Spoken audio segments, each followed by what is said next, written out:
ফরজ সালাতের আলোচনা রেখেছিলাম। ফরজ সালাতের ধারাবাহিকতায় আমরা পৌঁছেছিলাম নফল 2 রাকাত সালাত। তাতে আমরা বিগত জুমার দিনের সময় নফল 2 রাকাত সালাতের ব্যাপারে বলেছিলাম।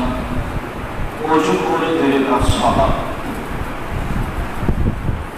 আযান দিয়ে 2 রাকাত সালাত, মসজিদে ঢুকে 2 রাকাত সালাত, ইশরাকের 2 রাকাত সালাত, চাষতের 2 রাকাত সালাত, প্রয়োজনের 2 রাকাত সালাত, ইস্তেখারার 2 রাকাত সালাত, তাসবিহ নামে 2 রাকাত সালাত।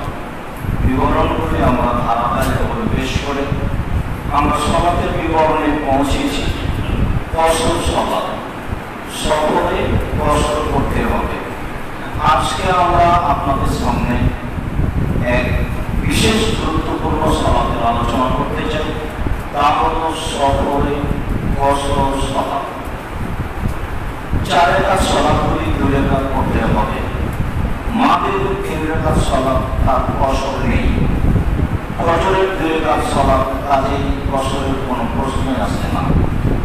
4 রাকাত সালাত বিশিষ্ট সালাতগুলি 2 রাকাত করতে হবে কসর হিসাবে। জোহর, আসর, এশা।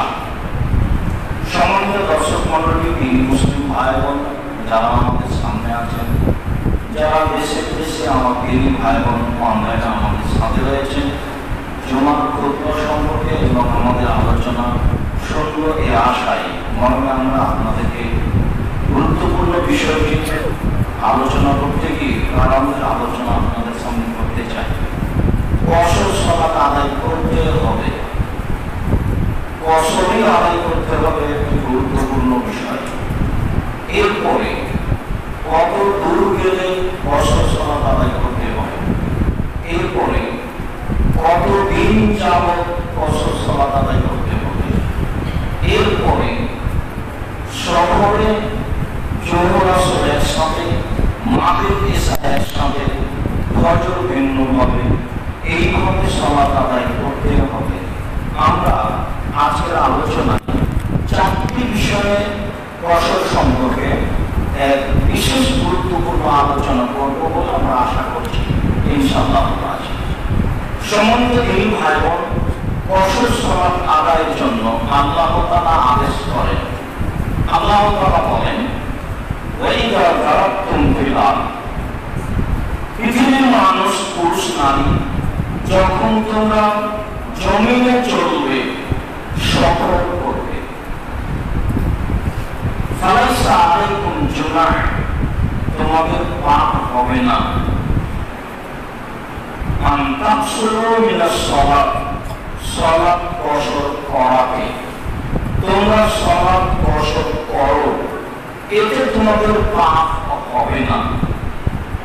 ইন খিফতুম আন ইয়াফতিনাকুমুল্লাযীনা কাফারু, যদি তোমাদেরকে কাফেররা বিপদে ফেলে দিবে মনে করে, পরিস্থিতি যদি এমন হয়, তাহলে তোমরা কসর সালাত আদায় করো।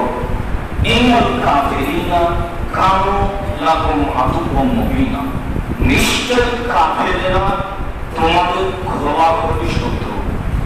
কাফের কোনোদিন বন্ধ হতে পারে না।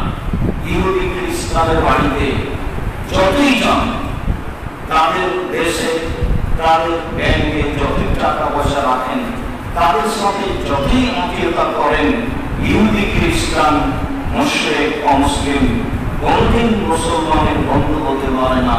আল্লাহ তাআলা সরাসরি নাকচ করেছেন এবং বলেছেন তারা তোমাদের খোলাখুলি স্পষ্ট শত্রু। আমি বুঝতে পারি আর না পারি, বিবরণে আংশিক কথা থেকে যায় যে সমস্যা আসলে কসর সালাত আদায় করতে হবে, নইলে কি নয় না।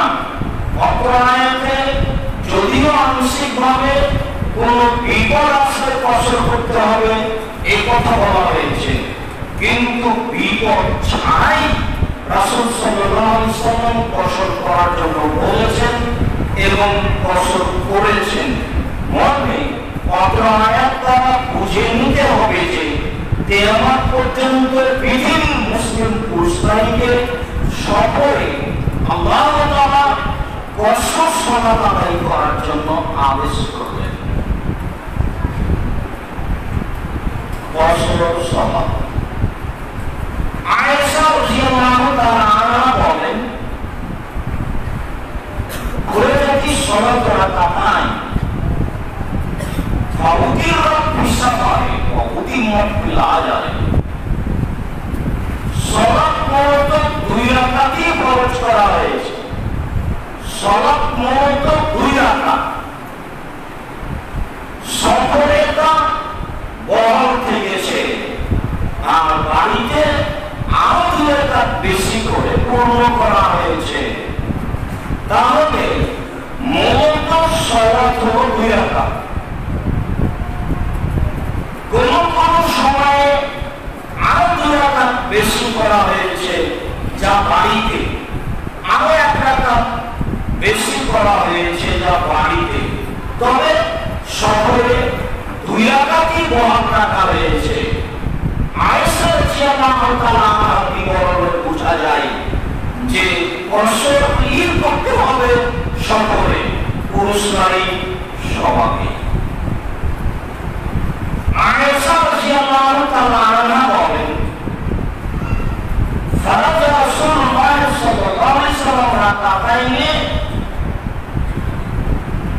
ফিল হাদারে, রাসূল সাল্লাল্লাহু আলাইহি ওয়াসাল্লাম প্রথমত 2 রাকাত সালাত ফরজ করেন।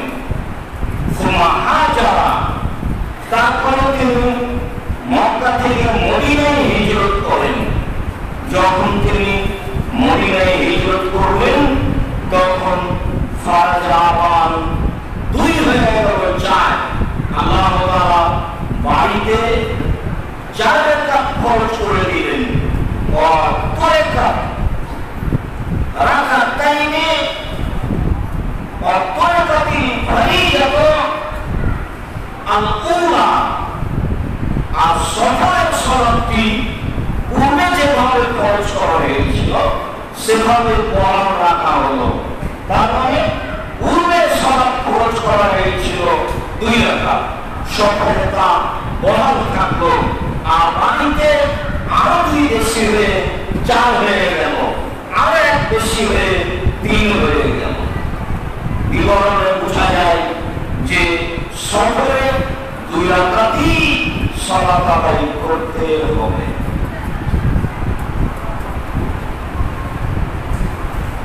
হাফস ইবনে আসম রাদিয়াল্লাহু তাআলা আনহু বলেন, কুনতুলি ওমর বিন খাত্তাব রাদিয়াল্লাহু তাআলা আনহু, আমি আকবা ওমর রাদিয়াল্লাহু তাআলা আনহুকে বললাম যে ইন্নামা আল্লাহু তাআলা আন তাকসুরু মিনাস সালাত ইন খিফতুম আইয়াফতালাকুম।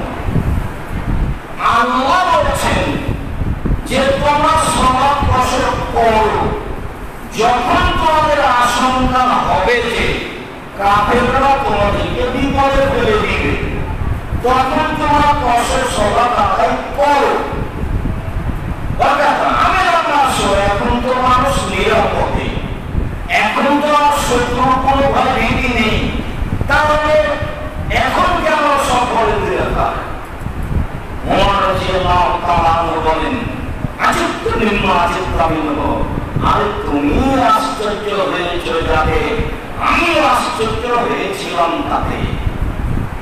আরে শোনো, তুমি আশ্চর্য হয়েছ যাতে আমিও আশ্চর্য হয়েছিলাম তাতে, যে এখন তো আর কোনো সমস্যা নেই, কিন্তু সালাত সফরে 2 রাকাত থাকলো কেন?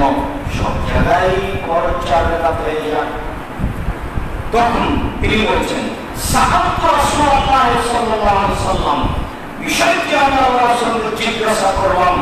আল্লাহর রাসূল বললেন, সাদাকাতুন, এটা হলো আল্লাহর পক্ষ থেকে দান। তাসাদ্দাকাল্লাহু বিহা আলাইকুম, আল্লাহ তোমাদের উপরে দান করেছেন, দান করেছেন। ফাকবিলু সাদাকাতাহু, তোমরা আল্লাহর দানটা কবুল করে নাও। আদেশ পৃথিবীর মানুষ আল্লাহ তোমাদের উপরে 2 রাকাত যেটা বাতিল করে দেওয়া হয়েছিল এইটা সকলে দান করে দিলেন, যাও আমি তোমাদের দান করে দিলাম, আর লাগবে না। পাওনা ছিল এটা আমি দান করে দিলাম, আর লাগবে না। পৃথিবীর মানুষ তোমরা আল্লাহর দানকে কবুল করো, আদেশ। হাদিসে বোঝা যায়, বুখারী মুসলিম, পুরুষকারী যারা সফরে থাকবে তাদেরকে কসর করতে হবে, এই কথাই ঠিক।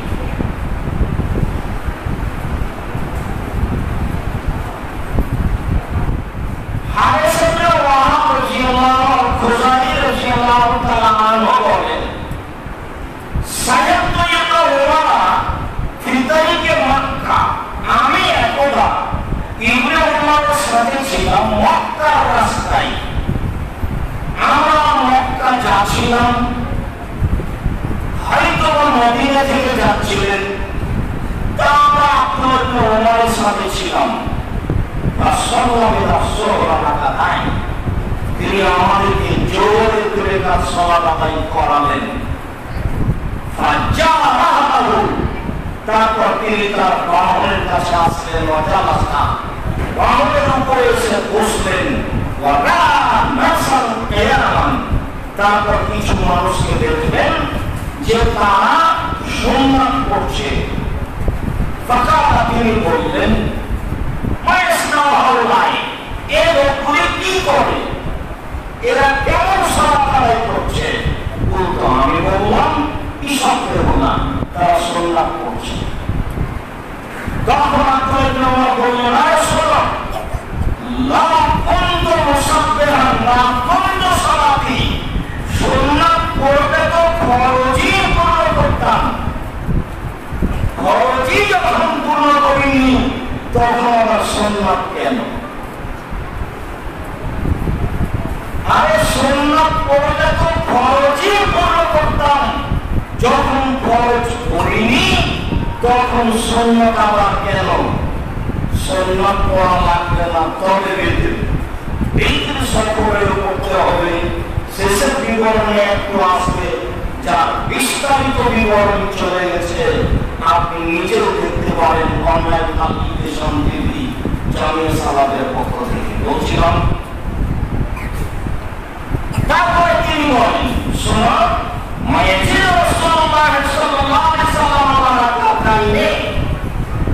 আল্লাহর নবী সফরে কোনদিন 2 রাকাত সালাতের বেশি কিছু পড়েননি, সুন্নাত পড়েননি, 2 রাকাত ছেড়ে 4 রাকাত পড়েননি। যদি হাজারো মাঝাবি মানুষ তারা সফলতার বাড়িতে 4 রাকাত পড়বেই, আর সময় পড়বে। যারা দিনী ভাই বোন সামনে মসজিদে আছেন, পৃথিবীর বিভিন্ন প্রান্ত থেকে অনলাইন আমাদের সামনে আছেন, এবং ভবিষ্যতে যারা জামিয়া সালাতের পক্ষ থেকে অনলাইন অ্যাপ্লিকেশন টিভির মাধ্যমে এই বক্তব্যটি বারবার অবগত হবেন, তাদেরকে আমরা অনুরোধ জানাচ্ছি। বরং বলতে চাচ্ছি, সারা দুনিয়ার তিনি মুসলিম ভাই বোন, বলতে গেলে বাঙালি ভাই বোন, আমরা আমাদের বিবরণগুলি আন্তরিকভাবে পড়ার জন্য, দেখার জন্য, শোনার জন্য জোরালোভাবে অনুরোধ জানাচ্ছি, আপনি মূল্যায়ন করার চেষ্টা করবেন।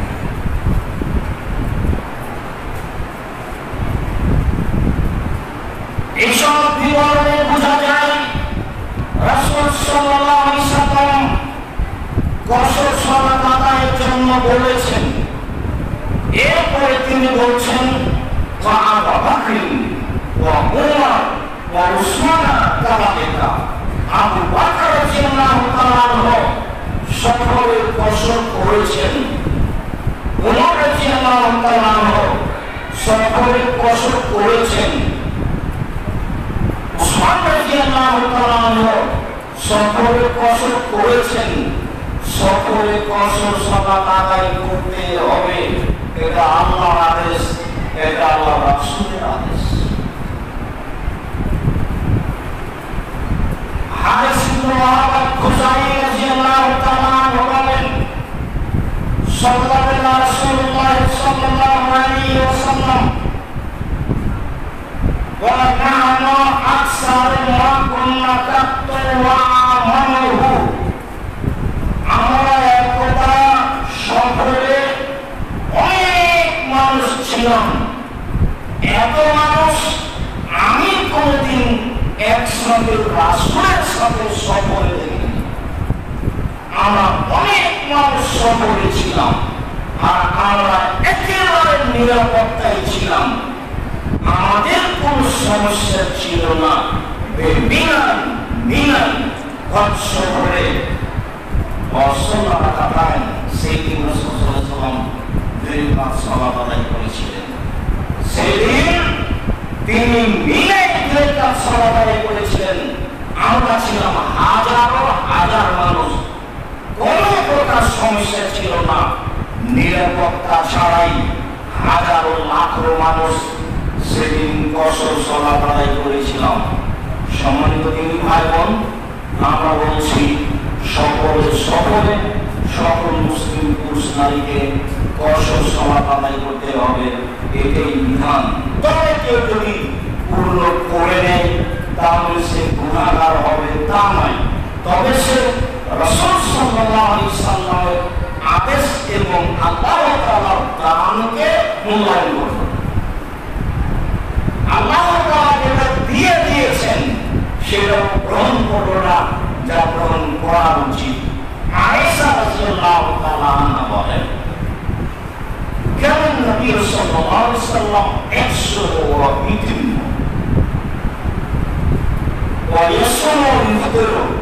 আল্লাহর নবী সফরে কখনো কসর সালাত আদায় করতেন, কখনো পূর্ণ করতেন। আল্লাহর নবী সফরে সিয়াম রাখতেন, সফরে সিয়াম ছেড়ে দিতেন। আয়েশা রাদিয়াল্লাহু তাআলা আনহার বিবরণ। তবে হাদিস আবু দাউদ দ্বারা প্রমাণিত হয়, সহিহ হলেও যেসব হাদিসগুলির বিবরণে পেশ করছিলাম সব বুখারী মুসলিম থেকে। মর্মে কেউ যদি সফরে 4 রাকাত পড়ে নেয় তাহলে গুনাহগার হবে না, মাত্র এতটুকুই। সফরে কসরই করতে হবে, এটাই আল্লাহর আদেশ, এটাই রাসূল সাল্লাল্লাহু আলাইহি ওয়াসাল্লাম তার সাহাবী তাবেঈ পরবর্তী উম্মতগণকে বলে গেছেন, যা আমরা বিবরণে বুঝলাম। এরপরে আমরা সংক্ষিপ্ত বিবরণ পেশ করি কত দূর গেলে কসর করব। আরেকটা বিবরণ আছে কতদিন চলবে, আরেকটা বিবরণ আছে সফরে একসাথে না ভিন্ন ভিন্ন সময়। এবার কত দূর?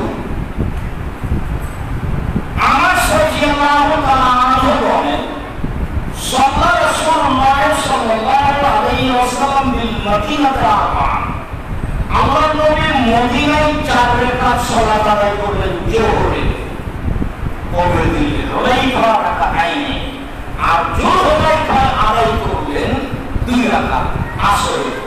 এবার যাই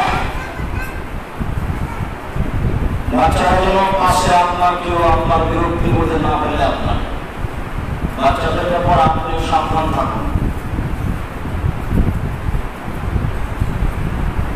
কত দূর গেলে কসর করতে হবে?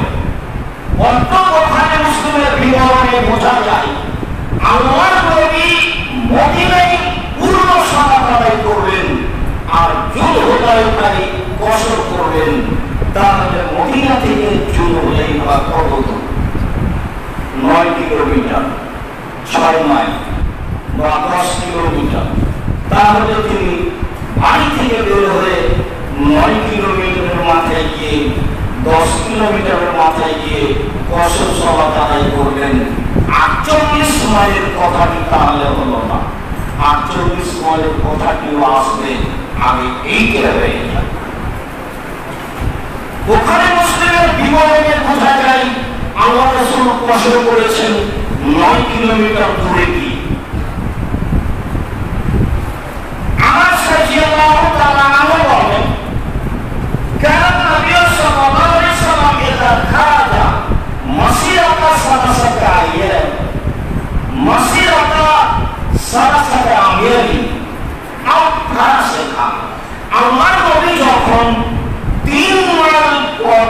বের হতেন, 3 মাইল দূরত্বের পথের জন্য বের হতেন, অথবা 3 ভাষা দূরত্ব পথের জন্য বের হতেন, তখন ইশারা কাটায় তিনি দুই রাকাত সালাত আদায় করতেন। তাহলে 3 মাইল সমান। আবার 3 ভাষা, এক ভাষাকে হলো 3 মাইল, তাহলে 3 ভাষাকে হলো 9 মাইল। 9 মাইল ধরে গিয়ে অথবা 3 মাইল ধরে পথে গিয়ে তিনি কসরের সালাত আদায় করতেন।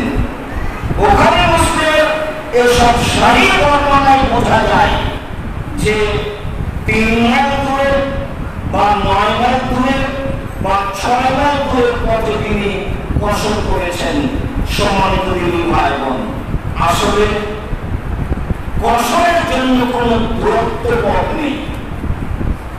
আর আপনি যেটা অবগত আছেন প্রেক্ষাপট থেকে, ভারত, বাংলাদেশ, পাকিস্তানের হাজারো লাখো 95% জন দিনী ভাই বোন বলছেন 48 কিলোমিটার, 48 মাইল।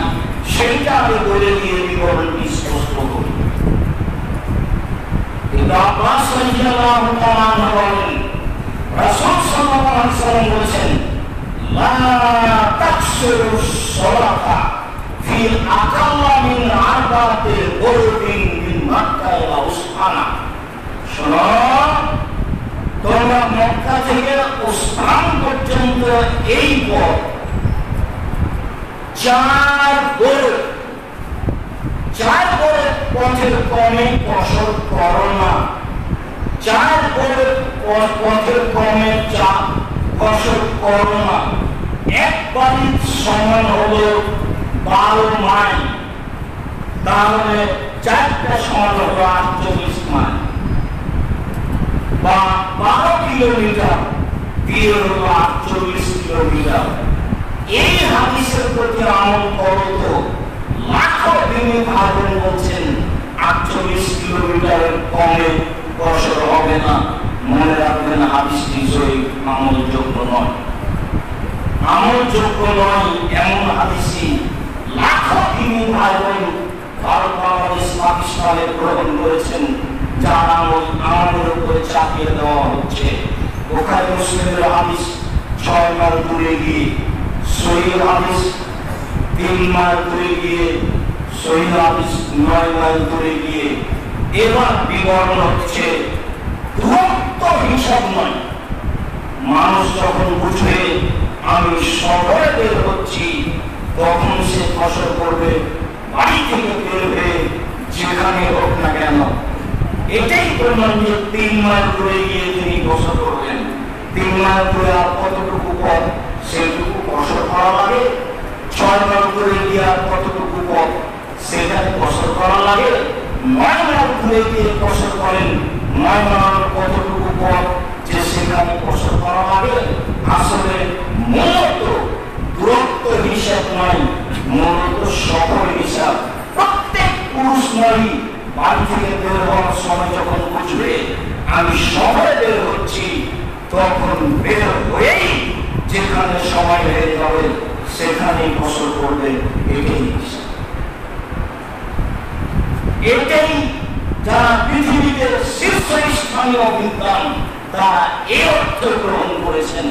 আর আমরা যারা কোরআন এবং সুন্নাহ মেনে চলি, সঠিক আকীদার মানুষ, তারা যেভাবে বলে থাকি, যেহেতু রাসূল সাল্লাল্লাহু আলাইহি ওয়াসাল্লামের পক্ষ থেকে চূড়ান্ত দূরত্ব উল্লেখ নেই, বরং আছে 9 মাইল, বরং আছে 6 মাইল, বরং আছে 3 মাইল, চূড়ান্ত হিসাব নেই। অতএব চূড়ান্ত হিসাবই ঠিক নয়। মানুষ যখন বুঝবে আমি শহরে বের হয়েছি, তখন সে কসর করবে বাড়ি থেকে বের হয়ে যেখানে হোক না কেন, 1 কিলো, হোক না কেন 10 কিলো, হোক না কেন 50 কিলো, হোক না কেন 100 কিলো। যখন বুঝবে আমি মুসাফির, তখনই বাড়ি থেকে বের হয়ে কসর করবে। এ কথাই ঠিক। আসাদের বিষয়টি দেশ বিদেশের সামনে দিনী ভাই বোনকে সুন্দরভাবে বুঝাতে পেরেছি বলে আমরা আশা করছি। আলহামদুলিল্লাহ, আল্লাহ। সব সম্মানিত দিন বিষয়টি বিবেচনা করে আমল করার চেষ্টা করবেন। আল্লাহ আমাদের তৌফিক দান করুন। আল্লাহ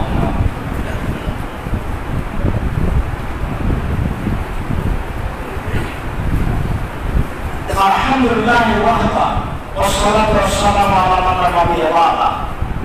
আমাদের আলোচনার দুই অংশ হয়েছে, কসর করতে হবে, আর একটা অংশ হয়েছে কখন আমি মুসাফির, কত কিলো গেলে মুসাফির, মানে সফর মনে করলেই মুসাফির, এটা আমরা বুঝেছি। এবার আমরা বুঝি কতদিন পর্যন্ত চলবে এই কসর, তার সময়সীমা কত। তার সময়সীমা নেই যে যতদিন মুসাফির থাকবে সে ততদিন কসর করবে, এই কথাই ঠিক। নির্ধারিত 4 দিন নয়, নির্ধারিত 10 দিন নয়, নির্ধারিত 19 দিন নয়, নির্ধারিত 20 দিন নয়, নির্ধারিত 6 মাস নয়। যে যতদিন সফরে থাকবে, আজ যাবো কাল যাবো করে চূড়ান্ত হিসাব করতে পারছে না, সে ততদিন কসর করবে, এই কথাই ঠিক। আনাস রাদিয়াল্লাহু তাআলা বলেন, খারাজনা মা রাসূলিল্লাহ সাল্লাল্লাহু আলাইহি ওয়াসাল্লাম মিনাল মদিনা ইলা মক্কা। আমরা রাসূলের সাথে মদিনা থেকে মক্কা বের হলাম হজ সফরে। হাজারো মানুষ আসি রাসূলের সাথে মদিনা থেকে মক্কায় বের হলাম।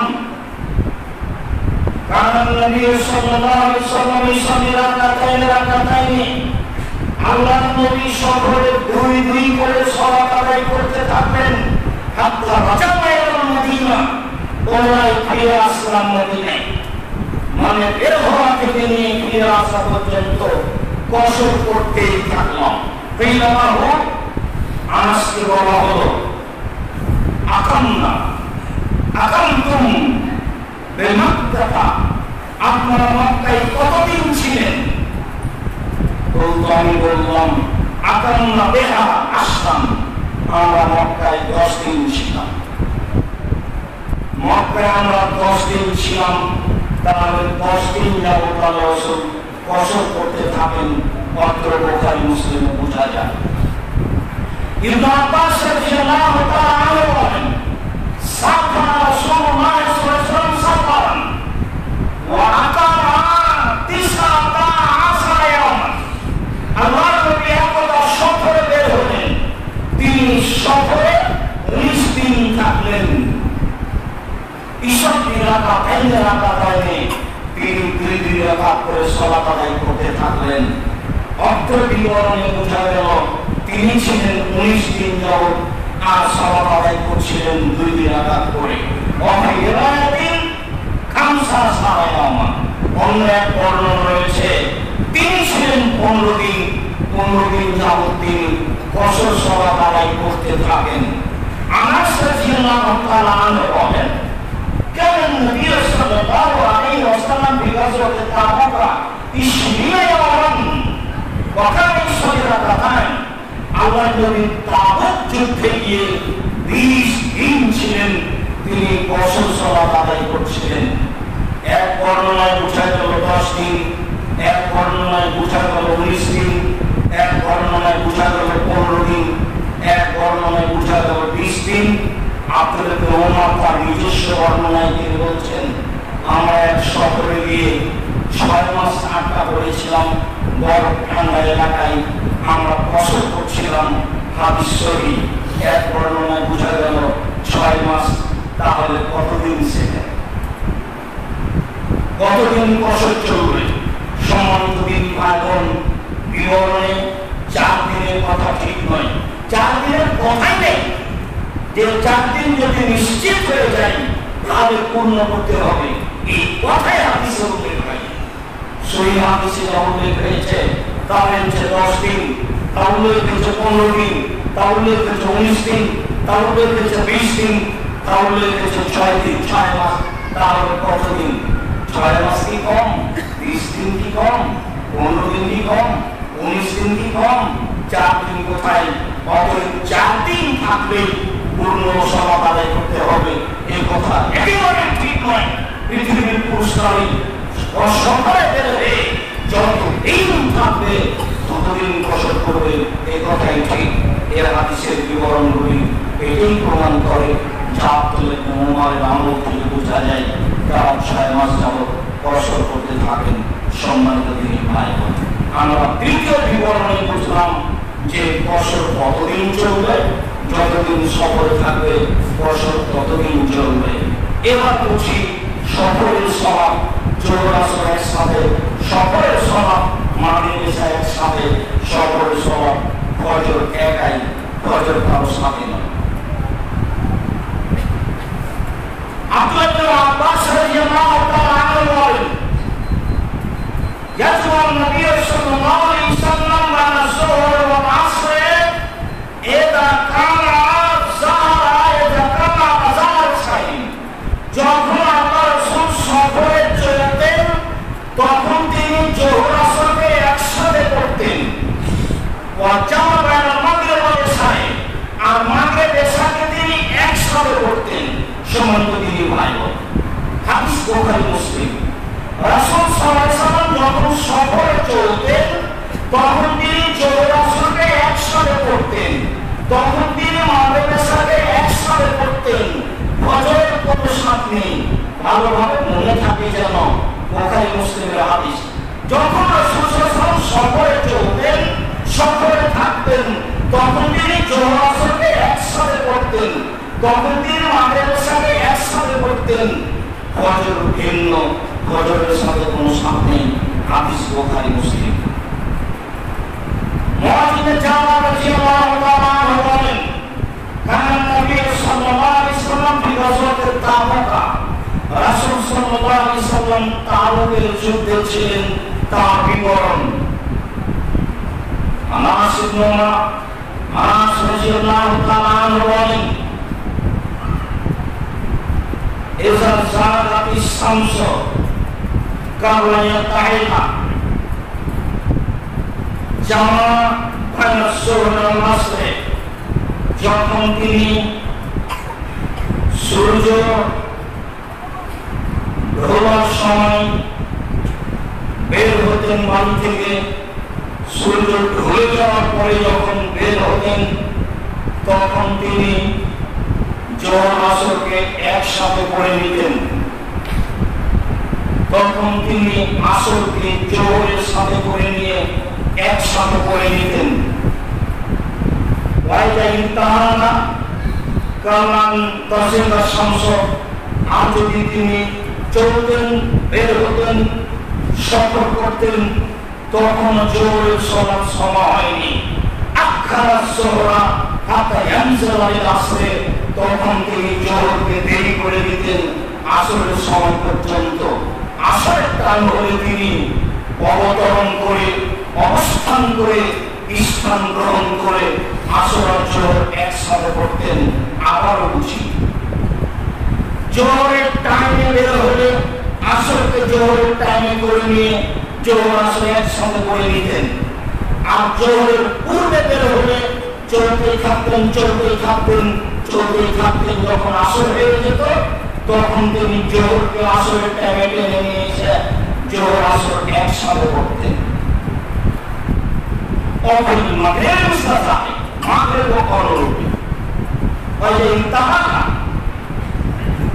কামা তাকালা শামস, যদি তিনি বের হতেন, ওয়াইদা ইনতাহানা বাদান রাওয়াতিস শামস, যদি তিনি যাত্রা আরম্ভ করতেন সূর্য ডোবার পরে, তাহলে জামা বাইনা মাগরিব ওয়া ইশা, ইশাকে টেনে নিয়ে এসে মাগরিবের সময় একসাথে পড়ে নিতেন।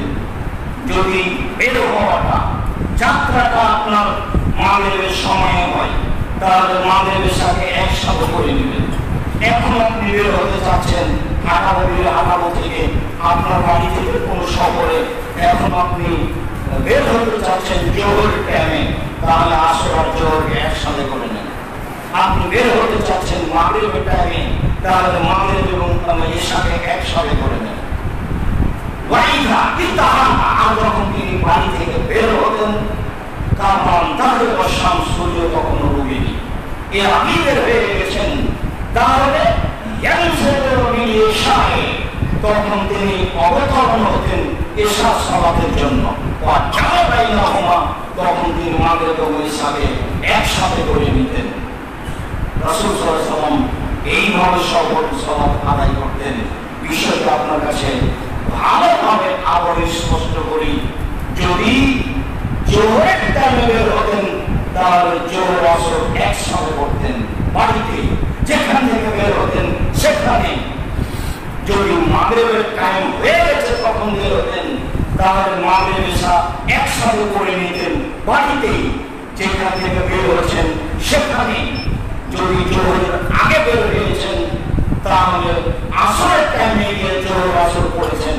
যদি মাগরিবের আগে বের হয়েছেন তাহলে এশার টাইমে গিয়ে মাগরিব ইশা একসাথে করেছেন। আমি যে বিষয়টি কতদূর বুঝালাম আশা করছি আমি স্পষ্ট বুঝাতে পেরেছি। রাস্তায় চললে যদি মাঝারি ভাই সাথে থাকে তাহলে দেখতে পাবেন উনি একসাথে করবেন না, সময় করবেন। আজও হজ করতে গিয়ে লাখো হাজি মহল্লার কথাই আপনার হস্য করে আরাফার মাঠে জোহরে আসর আসরে পড়ে, অথচ রাসূল সাল্লাল্লাহু আলাইহি ওয়াসাল্লাম জোহর আসর একসাথে পড়লেন। পৃথিবীর মানুষ যারা আমাদের সাথে আছেন, অনলাইনে পৃথিবীর যে কোনো প্রান্ত থেকে যারা আমাদের সাথে আছেন, সকলকে ভাই বোনকে জানাচ্ছি যে সকল সালাত আদায় করবেন জোহর আসর একসাথে, মাগরিব ইশা একসাথে। এই কথাই ঠিক। জোহরের টাইমে বের হলে আসরকে জোহরের টাইমে পড়বেন, মাগরিবের টাইমে বের হলে ইশাকে মাগরিবের টাইমে পড়বেন। আগেই বের হলে জোহরকে নিয়ে যাবেন আসরে, আগেই বের হলে মাগরিবকে নিয়ে যাবেন ইশায়। ফজরের সামনে কোনো সাপ নেই। সময় বিষয়টি আমরা ভালোভাবে বুঝাতে পেরেছি বলে আমরা আশা করছি। আনাস রাদিয়াল্লাহু তাআলা আনহু বলেন, কানা নবী সাল্লাল্লাহু আলাইহি ওয়াসাল্লাম ইউসাল্লি আলা রাহিলাতিহি ফিস সাফারে হাইসু তাআজ্জাত বিহি। আল্লাহ রাসূল সফরে বাহনের উপরে সালাত আদায় করতেন। ইল্লা সালাতাল লাইলি, সালাতাল লাইলি ইল্লা আলাইকা। রাসূল সাল্লাল্লাহু আলাইহি ওয়াসাল্লাম সফরে ফরজ ব্যতীত নফল সালাতগুলি বাহনের উপরে পড়তেন। কোন বর্ণনায় এসেছে এটা সাফা ও আলাদান তাকওয়া, সফরে যখন নফল সালাত আদায়ের ইচ্ছা করতেন তখন ইস্তাকবালুল কিবলাতা, তখন বাহনের মুখটাকে কিবলার দিকে করতেন। ওয়াকাব্বারা ওয়াসাল্লা হাইসু ওয়াজ্জাহু রিকাব, তার বাহন যেদিকে মুখ করুক না কেন সেদিকে তিনি মুখ করে সালাত আদায় করতেন। শুরু সালাতে কিবলা চেষ্টা করতে হবে, পরে যেদিকেই যাক না কেন। জাবের রাদিয়াল্লাহু তাআলা আনহু বলেন, বাদশাহ রাসূলুল্লাহ সাল্লাল্লাহু আলাইহি ওয়াসাল্লাম ফি হাদাতিন, আল্লাহর নবী আমাকে কোন এক প্রয়োজনে পাঠিয়েছিলেন। তার চেয়ে বড় ইসলামী নামাজ মাসে আমি প্রয়োজন শেষ করে রাসূলের কাছে আসলাম, দেখি তিনি পূর্ব দিকে মুখ করে সালাত আদায় করছেন। মানুষ শুনে ছিল কিবলার দিকে, কিন্তু শেষ যখন হচ্ছে চলছে যখন দেখি তিনি তার পূর্ব দিকে মুখ করে সালাত আদায় করছেন।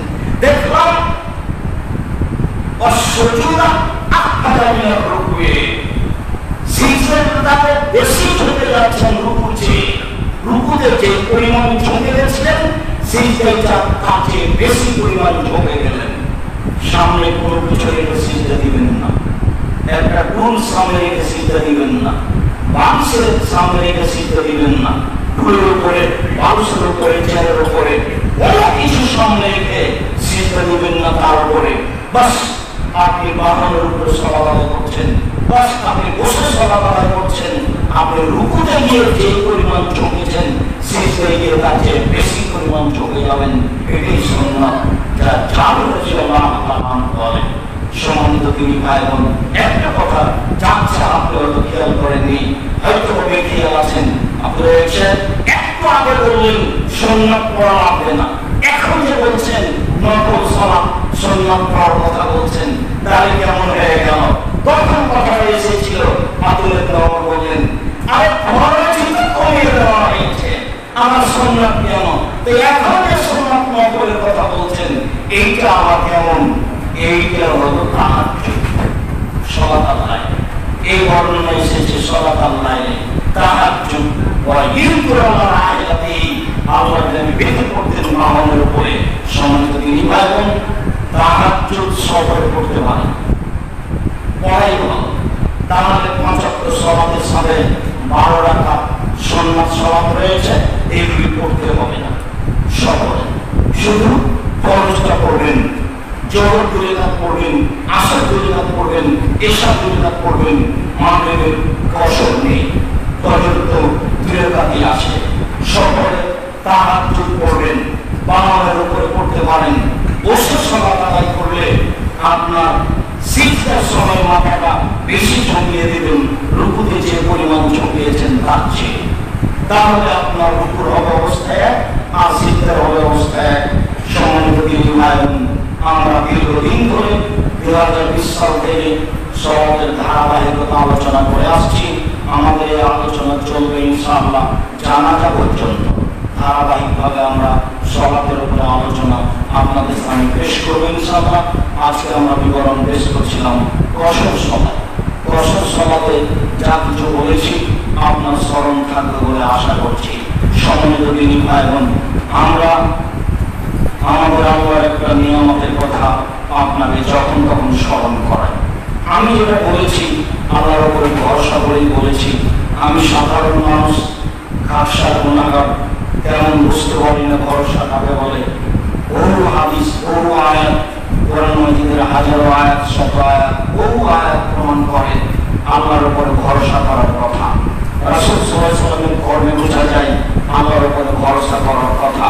যার কারণে উপদেশ হয়ে একটা আলোচনায় আপনার সামনে পেশ করেছি আল্লাহ ভরসা।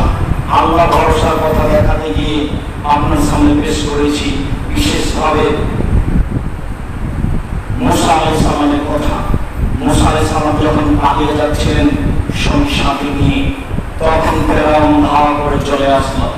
তাদের বাম দিকে ফেরাউন, পিছন দিকে ফেরাউন, ডানে অর্জুন সাগর, সামনে পাহাড়। বাঁচার কোনো পথ নেই, চলারও কোনো জায়গা নেই।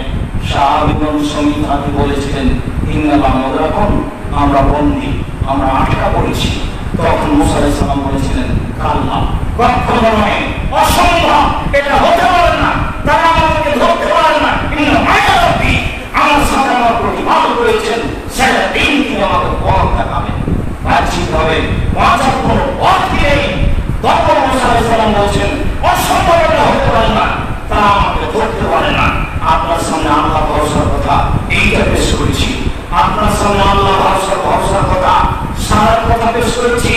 সারা গায়ে যখন শাসক হাত পা ইচ্ছা করেছিল, তখন সারা বলেছিলেন তাই আমি অজু করে 2 রাকাত সালাত করে তারপরে কোনো কথা, অজু করে 2 রাকাত সালাত আদায় করে সারা বললেন আল্লাহ, আমি যদি তোমাকে বিশ্বাস করে থাকি, আমি যদি তোমার নবী ইব্রাহিমকে বিশ্বাস করে থাকি, আমার জিন্দেগিতে যদি আমি কোনদিন জেনা না করে থাকি, আমার লজ্জার সম্মান করে মানুষের যদি ব্যবহার না করতে দিয়ে থাকি, আমার কথা যদি সত্য হয়,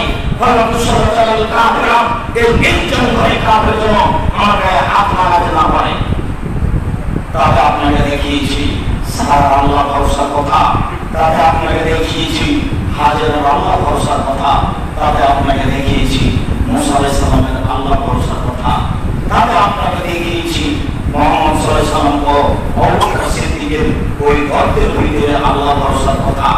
যখন আবু বকর সিদ্দিক বললেন ওরা পাহাড়ের উপর থেকে নিচে দিকে দেখলে আমাদের দেখে নেবে, তখন রাসূল সাল্লাল্লাহু আলাইহি ওয়াসাল্লাম বললেন বলেন কি আপনি কি মনে করেন না দুইজন তৃতীয়জন আমাদের সাথে আল্লাহ আছেন, তারা আমাদেরকে দেখে নেবে? এটা হতেই পারে না, তারা আমাদেরকে দেখতে পারে না, আল্লাহ আমাদের সাথে আছে। আপনি মনে করবেন না আমরা দুইজন, আমরা আছি মূলত 3 জন। এই নাম আল্লাহ ভরসার কথা। 2013 সালের 24 আগস্ট রোজ মঙ্গলবার বলেছিলাম আমার হাতে টাকা নেই, কথা সত্য, এখানে প্রতিষ্ঠান করবে এই কথা সত্য। আল্লাহ ভরসা না বুঝলেও যেভাবে বলি সেটুকু হালকা কম বেশি বুঝেই বলি। জানি না কতটুকু আল্লাহর উপরে ভরসা রয়েছে, তবে মন প্রাণে চেষ্টা করি আল্লাহর উপরে ভরসা করে কাজ করা। সম্মানিত দিনী ভাই বোন, সেই কথা ভিত্তিতেই আজকে আপনাদেরকে বলছি এই 3 সেট হলেও অনেক বড় জায়গার উপরে আপনি সালাত আদায় করছেন। গ্রামে গ্রামে কিছু জায়গা আংশিকভাবে মনে হচ্ছে যে আমাদের নয়, এরপরেও অনেক জমি জায়গা আল্লাহ আমাদের ব্যবস্থা করে দিয়েছেন। আমি নিজেও বুঝতে পারি না কিভাবে হয়। 250 জন শিক্ষক শিক্ষিকা কর্মচারী রয়েছে, তাদের প্রতি মাসে বেতন লাগে 26 লক্ষ। এক মাসের বেতন যদি আমাকে দিতে বলেন, আমি যদি মরা পর্যন্ত কাজ করি, তাহলে এক মাসের বেতনের ব্যবস্থা করতে পারবো না।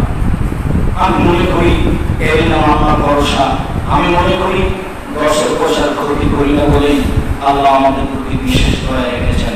তাই আমি আপনাদেরকে বলি, এইগুলোতে একটু জামিয়া সালাতের জন্য দোয়া করবেন অন্তর থেকে। আল্লাহ তুমি জামিয়া সালাতকে কবুল করুন। বিশেষভাবে কিছু কিছু কাজে এই জামিয়া সালাতের বাইতুল হামদার মসজিদ হাঁটাভাবে হাঁটাবো কঠিন ভাবে থেকে আছে, বছর বছর পার হয়ে যায়। এক শ্রেণীর মানুষ তাকে স্বাভাবিক ভাবে বুঝে নিতে চায় না, অথচ প্রতিষ্ঠান এই মসজিদ আমি কাঁধে করে নিয়ে যেতে পারবো না, আমি আছি কাল থাকবো না, আমি প্রাণপণ চেষ্টা চালাচ্ছি বাড়িতে গিয়ে অনুরোধ করে হাত কম ধরে। এরপরেও সহজ হয় না, হবে ইনশাআল্লাহ একদিন। আমি সে অপেক্ষা আছি, হবে হবে ইনশাআল্লাহ। কাজ অচিরেই শুরু হবে, নকশা শেষ হয়েছে। আশা করছি আমরা কাল পরশু থেকে কাজ আরম্ভ হবে ইনশাআল্লাহ। কিছু বাধা থাকলেও সময়ের গতিতে বাধা দূর হয়ে যাবে। অন্তর থেকে আল্লাহ বলেন, আল্লাহ যেসব মানুষ এরকম কিছু করছে, সন্ধ্যায় যেমন ছিল সকালে যেন ভালো হয়। তুমি সর্বশক্তিমান, তুমি সবকিছু করতে পারো, তোমার উপরে ভরসা রাখি। আল্লাহ তুমি সর্বশক্তিমান, তুমি সবকিছু করতে পারো। আল্লাহ তুমি সর্বশক্তিমান, তুমি সবকিছু করতে পারো। তোমার উপরে ভরসা করে বলছি, আমরা সাধারণ মানুষ, তুমি জামিয়া সালামে হাঁটাবো, হাঁটাবো রূপে নারায়ণ ঢাকা তুমি কবুল করো। জামিয়া সালামে হাঁটাবো, হাঁটাবো বাইতুল হাম জামে মসজিদ তুমি কবুল করো। আশেপাশটা ঘুরে দেখলে আপনি অবাক হবেন, মানুষ কেমন, তাদের জন্য দোয়া করতে হবে আপনাদেরকে, তাদের অন্তরটা যেন আল্লাহ পরিষ্কার করে দেয়, তাহলে সহজ হয়ে যাবে। দোয়া করেন, মানুষের তাকদীর পরিবর্তন হয়। আপনি দোয়া করলে পরিবেশ সহজ সহজ হবে ইনশাআল্লাহ। আমি আশাবাদী। আমি আপনাদেরকে বলি, যখনই আপনি আসবেন বাইতুল হাম জামে মসজিদে, জুমার দিন খালি হাতে আসবেন না, 10 টাকা পকেটে করে নিয়ে আসবেন। 10 টাকা কথা কথা। আমি ছাত্র ছাত্রীকে বলেছি, শিক্ষক শিক্ষিকা বলেছি, আপনারা কখনো ঘুরে আসবেন না, তোমরা কখনো ঘুরে আসবে না। 10 টাকা পকেটে করে নিয়ে আসিও। জানি না তোমার 10 টাকার কত বেশি, কারো কোটি টাকায় যা কাজ হবে, তোমার 10 টাকায় তার চেয়ে বেশি কাজ হবে। তোমার 10 টাকার কারণে তার টাকাটা শেষ হবে না, তার নাম বর্গ। এই জন্য সমস্ত দিনী ভাই বোনকে আমি অনুরোধ জানাই, সকল দিনী ভাই বোনকে আমি অনুরোধ জানাই, যখনই আসবেন বাইতুল হাম জামে মসজিদে জুমার সালাত আদায় করতে, তখন কেউ খালি আসবেন না। যখন কোটাটা আপনার সামনে দিয়ে পার হবে, তখন যেন খালি পার না হয়। এটা আমি ছাত্রদের বলছি, এটা আমি ছাত্রীদের বলছি, এটা আমি শিক্ষকগণকে বলছি, এটা আমি শিক্ষিতগণকে বলছি, এটা আমি দেশবাসীকে বলছি, এলাকাবাসীকে বলছি, সমস্ত সহযোগী ভাই বোনকে আমি অনুরোধ জানাচ্ছি, আন্তরিকভাবে দোয়া করার জন্য অনুরোধ জানাচ্ছি। আল্লাহ তুমি জামিয়া সালামকে কবুল করো। আল্লাহ তুমি বাইতুল হাম জামে মসজিদকে কবুল করো।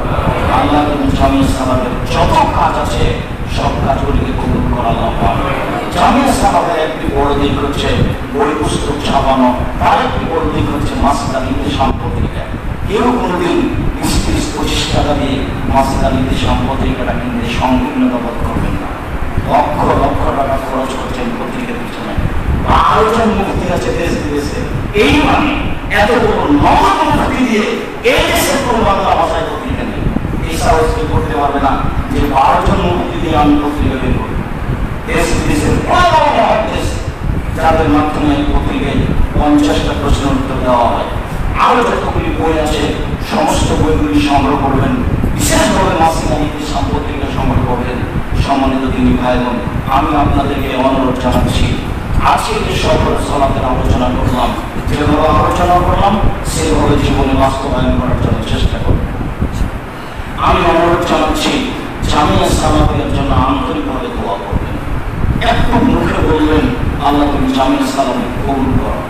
জামিয়া সালামের সার্বিক কাজ, জামিয়া সালামের বায়তুল জামে মসজিদ, জামিয়া সালামের অনলাইন ইসলাম টিভির কথা, জামিয়া সালামের বড় শাখা দাওয়া ইলাল্লাহ, জামিয়া সালামের পক্ষ থেকে বই পুস্তক ছাপানো, সব কাজগুলিকে যেন আল্লাহ কবুল করেন এই ব্যাপারে একটু প্রাঞ্জলি দোয়া করবেন।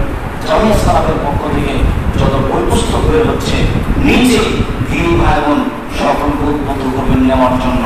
নিজে দেশ বিদেশে যত দিনী ভাই বোন আছেন সমস্ত ভাই বোনকে জামিয়া সালামের ব্যাপারে একটু দানের হাত প্রশস্ত করার জন্য অনুরোধ জানাবো। আমি খাসা সাধারণ মানুষ আপনাদের জন্য দোয়া করি, আল্লাহ আপনাদের অর্থ সম্পদকে নিরাপদে রাখুন, আল্লাহ আপনাদের বরকত ব্যবসা বাণিজ্য বরকত দান করুন, আল্লাহ আপনাদের জমি জায়গায় বরকত দান করুন। আল্লাহ আমাদের যারা মারা গেছে তুমি তাদের কবরের শাস্তি মাফ করো। আল্লাহ যারা আমরা অসুস্থ তুমি তাদের আরোগ্য দান করো।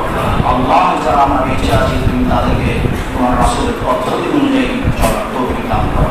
আল্লাহ তুমি আমাদের জামিয়া সালামকে কবুল করো। আল্লাহ তুমি জামিয়া সালামের বায়তুল জামে মসজিদ হাটাগুড়ির হাটা গরুর নারায়ণগঞ্জকে কবুল করো। আল্লাহ তুমি জামিয়া সালামের সব কাজকে কবুল করো। তোমার দরবারে জগৎ